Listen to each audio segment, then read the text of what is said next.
Assalamualaikum warahmatullahi wabarakatuh. Perkenalkan, saya Nurudina Islamia dengan NPM akhir 216. Saya Rizkulo Bayi Prakoso dengan NPM akhir 148. Saya Nadia Aurelia Muharoma dengan NPM akhir 061. Saya Andrea Chandra dengan NPM akhir 209. Berikut adalah kata pengantar dari dosen pembimbing kami. Assalamualaikum warahmatullahi wabarakatuh.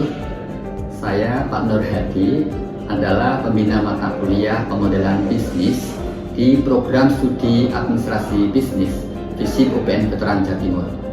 Saya membina mata kuliah pemodelan bisnis ini bersama Bapak Dr. Rusdi Hidayat MSI selaku koordinator mata kuliah. Mata kuliah pemodelan bisnis memberikan bekal kepada teman-teman mahasiswa untuk menyiapkan diri di dalam mengembangkan sebuah bisnis dengan sebuah rencana yang lebih sistematis. Diharapkan melalui mata kuliah pemodelan bisnis ini, teman-teman mahasiswa bisa terlibat secara aktif baik di dalam kelas maupun di luar kelas. Nah, di dalam proses pembelajaran ini, mahasiswa diberikan tugas untuk melakukan analisis, melakukan evaluasi terhadap sebuah model bisnis real, sehingga mereka punya ketajaman analisis untuk memberikan perbaikan saran di dalam pengembangan sebuah model bisnis dalam rangka untuk menerapkan konsep teori yang sudah dipelajarinya di dalam bisnis yang nyata. Harapannya ke depan teman-teman mahasiswa pada perkuliahan pemodelan bisnis ini akan mampu untuk mewujudkan cita-citanya dalam mengembangkan sebuah bisnis yang bisa tumbuh dan berkembang dan sukses di masa yang akan datang. Terima kasih. Assalamualaikum warahmatullahi wabarakatuh. Berikut adalah sesi wawancara kelompok kami dengan owner berkembang. Selamat menyaksikan. Halo semuanya. Jadi sekarang kita sudah bersama narasumber kita nih, yaitu owner dari Berkembang. Mungkin bisa memperkenalkan diri terlebih dahulu nih Kak. Boleh. Halo semuanya, nama aku Jovi. Aku merupakan owner dari bisnis Berkembang. Halo Kak Jovi. Nah, sebelum kita memulai sesi wawancara, apa boleh dijelaskan terlebih dahulu nih Kak latar belakang dari bisnis Berkembang? Oke, aku coba jawab ya. Jadi awal mulanya bisnis Berkembang sebenarnya berawal dari kegabutan aja sih sebenarnya, awalnya iseng-iseng. Tapi karena aku melihat bahwa peluangnya tuh lumayan besar di bisnis seni kreatif, jadinya why not kita lanjutin aja. Kebetulan juga usaha ini itu alasannya aku memilih Berkembang itu kan usaha yang kita menjual pengalaman workshop dan juga buket bunga dari bahan utamanya itu kawat bulu ya, which is itu belum banyak digarap oleh orang-orang gitu di zaman saat ini. Jadinya kenapa kita alasannya pilih bisnis itu, dan juga namanya juga aku pilih Berkembang karena mungkin teman-teman ngerti ya kalau misalkan berkembang itu kan bunga ya, bunga. Jadi itulah kenapa aku pilih namanya juga Berkembang, supaya yang pertama karena kembang itu bunga, dan yang kedua berkembang itu kan artinya bagus ya, berkembang. Jadi harapannya juga semoga bisnisnya bisa berkembang sesuai seperti namanya kayak gitu. Maknanya betul. Nah, sekarang aku mau nanya-nanya nih ke Kak Jovi nih, berdasarkan dari latar belakang usaha Berkembang yang udah Kak Jovi jelasin tadi, aku pengen nanya target pelanggan utama yang dituju sama usaha Berkembang itu siapa sih Kak? Oke, jadi seperti yang aku jelaskan tadi di latar belakang, Berkembang itu kan jualannya bisnisnya adalah buket bunga ya pertamanya, dan juga kita juga kasih experience workshop merakit bunga itu seperti apa. Jadi sasaran utama kita pertama adalah orang yang pengen ngasih kado spesial nih ke orang-orang tersayangnya, dan untuk workshopnya sendiri kita tuh nyasar target utamanya ke komunitas, terus organisasi juga, Ormawa kampus misalkan. Kemarin kita ada beberapa kolaborasi juga sama Ormawa kampus, dan kafe-kafe kita juga nyasar ke situ sih teman-teman kayak gitu. Nah, kan tadi aku udah nanya nih tentang target pelanggan utama dari usaha Berkembang. Nah, mungkin di sini aku mau lanjutin nih. Apa sih yang menjadi pembeda atau nilai unik dari usaha Berkembang yang membedakan dari kompetitor-kompetitor lainnya di pasaran saat ini? Oke, untuk berkembang sendiri kita fokus bahan utamanya kita beda dari yang lain. Kita pakai kawat bulu, which is masih jarang dipakai sama bisnis bunga lainnya. Dan selain itu kita juga menyediakan fasilitator seperti workshop untuk teman-teman. Dan kita sering banget kolaborasi sama brand-brand ternama seperti Wardah Beauty, terus Heavenly Blast, dan juga Eclas Clinic Beauty Surabaya. Jadi menurut aku itu juga merupakan daya tarik ya buat teman-teman customer kayak gitu. Wah, keren banget ya Kak Jovi, usaha berkembang ini emang unik banget ya daripada kompetitor lainnya.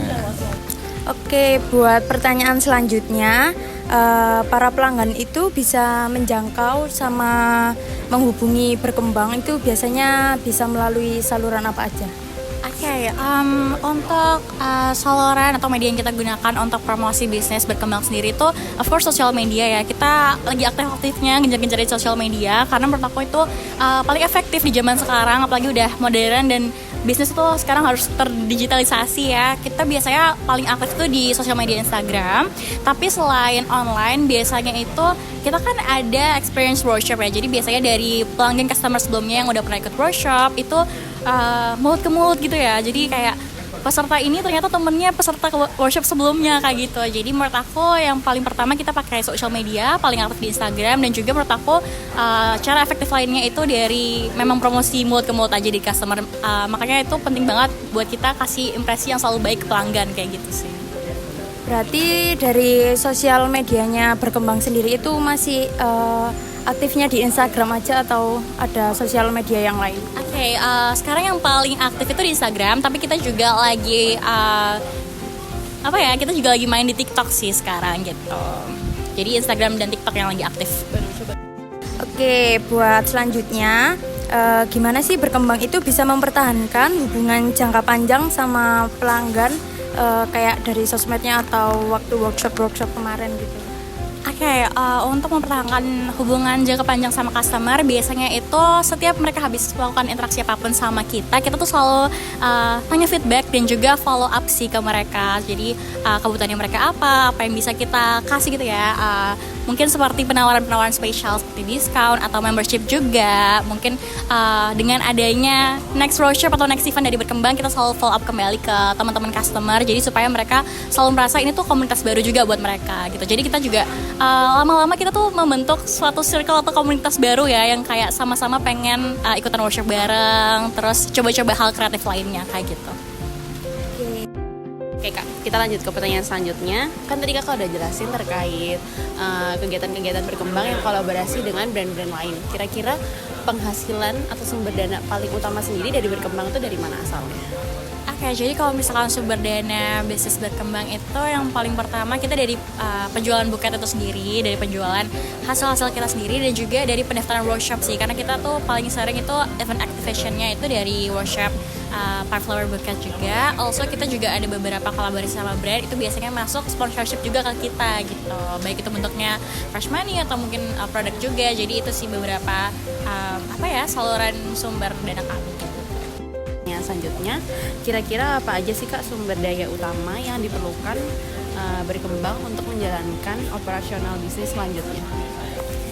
Kalau misalkan sumber daya utama yang diperlukan sama berkembang untuk menjalani operasional bisnis sehari-hari, yang pasti dari bahan baku ya. Yang pertama bahan baku dari perangkai bunga buket itu bagaimana itu sendiri, dan juga alat, toolsnya apa aja, balik lagi ke tempat juga, dan yang pasti yang paling penting adalah orang-orang di baliknya, tim kreatif berkembang itu sendiri, buat social media, buat workshop, buat financial juga kayak gitu sih Kak mungkin. Tapi sejauh ini kira-kira berkembang pernah kayak kekurangan dari sumber daya manusianya gitu nggak Kak? Waktu workshop-workshopnya atau kegiatan-kegiatan lainnya?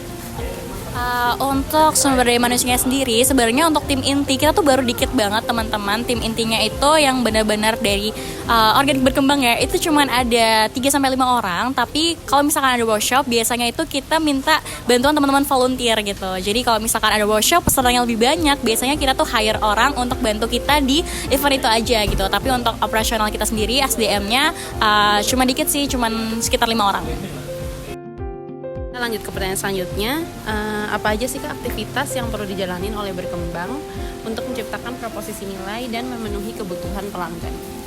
Oke, Oke, untuk aktivitas yang saat ini sedang coba kami lakukan terus-menerus ya supaya bisnis kita juga lebih berkembang lagi. Yang pertama pasti kita terus ngerancang konsep-konsep yang menarik untuk workshop, untuk bisnisnya itu sendiri, untuk maksudnya untuk produk jualannya itu sendiri, dan juga yang pastinya kita juga lagi coba besarin di sosial media ya. Kita coba melakukan promosi secara online ataupun offline. Terus kita juga pastiin kualitas workshop, event, activation kita keluarin, dan juga produknya itu sendiri itu sesuai gitu ya sama permintaan customer. Dan juga yang terakhir mungkin di feedback ya, kita selalu minta feedback ke teman-teman customer juga supaya kita tahu mana yang bisa dievaluasi dan enggak gitu sih, mungkin aktivitas-aktivitas yang sedang kita lakukan. Baik, kita ke pertanyaan selanjutnya ya Kak.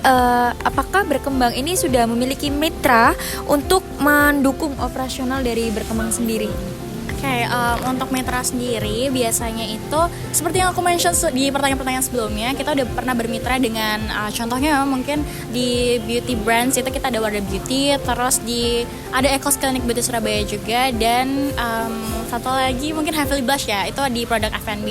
Jadi biasanya setiap kita ngelakuin event activation itu mereka masih mau gitu ya berkelanjutan jangka panjang untuk terus nge-support event-event yang yang kita laksanakan gitu. Jadi alhamdulillahnya itu sih untuk sekarang, dan Berkembang masih coba terus untuk menjaga hubungan baik lah ya sama mitra-mitra selanjutnya, sambil kita juga pitching gitu kali ya. Jadi kita juga coba untuk approach mitra-mitra lainnya gitu. Jadi harapannya semoga ke depan masih bisa kerjasama lagi sama mitra lainnya.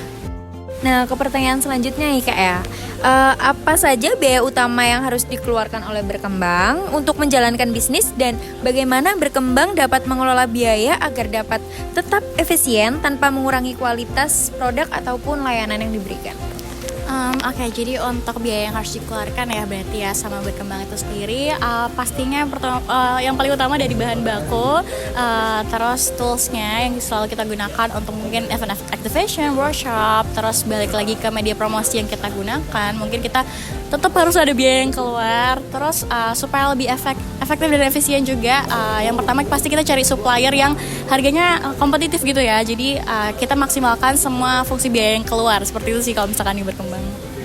Oke, terima kasih ya Kak sudah meluangkan waktu untuk bisa wawancara dengan kelompok kami. Mohon maaf sekali apabila ada kesalahan ataupun kekurangan dari kami. Dan terima kasih buat teman-teman juga. Bye-bye, see you.